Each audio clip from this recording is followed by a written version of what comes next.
Hi everyone, my name is Luisa Tichy and I am a graduate student in the kinesiology department with a concentration in exercise physiology. The title of my thesis project is Effects of Low-Intensity Treadmill Training During Cancer Cachexia in the Male Tumor-Bearing Mouse.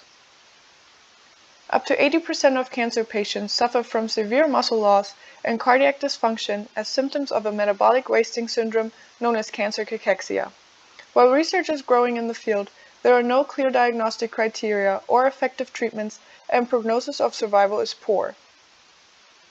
Exercise has been shown to be a potential treatment intervention by slowing the development of this disease. But questions remain regarding the most effective timing, duration, and intensity. High-intensity exercise showed the greatest effects in preclinical studies, but in human cancer patients we need to consider psychological and motivational factors as well, which are rather low towards high-intensity exercise, and low intensity might address this better. Therefore, the purpose of this study was to determine if low-intensity treadmill exercise can act as a protective measure and treatment intervention against cancer-mediated muscle wasting in male mice. To test this, 28 male mice were randomly selected and separated into 4 groups of equal size: sedentary non-tumor, sedentary tumor, treadmill-trained non-tumor, and treadmill-trained tumor-bearing groups. Mice were either inoculated with tumor cells or remained non-tumor for 4 weeks. During the 4 weeks, mice either underwent a low-intensity treadmill protocol or remained sedentary. To examine the effects of exercise and tumor burden on skeletal and cardiac muscle function, grip strength and echocardiography measurements were performed at baseline and the endpoint of the 4-week study. Now getting into the results of the study. The first 2 graphs show the changes in body mass over time. In the highlighted graph on the right, we can see that the sedentary tumor-bearing group experienced the greatest decline in body mass, which is also one of the main symptoms of cancer cachexia. This loss in body mass seemed to be attenuated by exercise, as the treadmill-trained tumor-bearing group did not experience much of a change in body mass. The next 2 graphs are looking at grip strength changes over time as a measure of skeletal muscle function.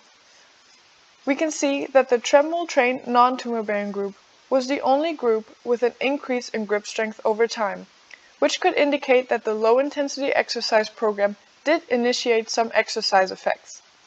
Then it is also noticeable that while insignificant, the sedentary tumor-bearing group experienced the greatest loss in body mass, as well as in grip strength, indicating that tumor burden does lead to loss in muscle function. This was attenuated by exercise, as the treadmill-trained tumor-bearing group experienced less of a decline in grip strength, just as we saw it in the previous slide in body mass as well. When looking at the change in fractional shortening as a measure of cardiac function, we can also see a similar trend compared to grip strength and body mass, with the treadmill-trained non-tumor-bearing group being the only group that experienced an increase in cardiac function, and sedentary tumor-bearing mice experiencing the greatest decrease in cardiac function over time.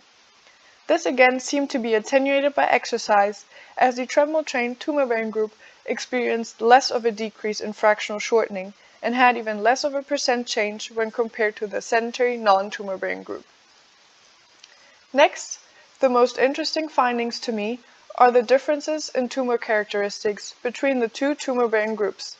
As we can see, the treadmill-trained tumor-bearing group experienced significantly smaller tumor sizes based on mass and volume when compared to the sedentary counterparts. Overall, we saw that the sedentary tumor-bearing mice exhibited the worst skeletal and cardiac function compared to all other groups. Exercise seemed to protect against cancer-mediated loss in body mass and muscle function, and treadmill-trained tumor-bearing mice also exhibited significantly smaller tumor sizes compared to the sedentary counterparts. Our data therefore supports the idea that low-intensity treadmill exercise shows the potential to preserve skeletal and cardiac muscle function, as well as stunt tumor growth, and may therefore be an effective, affordable, and accessible treatment intervention for cancer patients. Thank you so much for watching my video today, and please let me know if you have any further questions.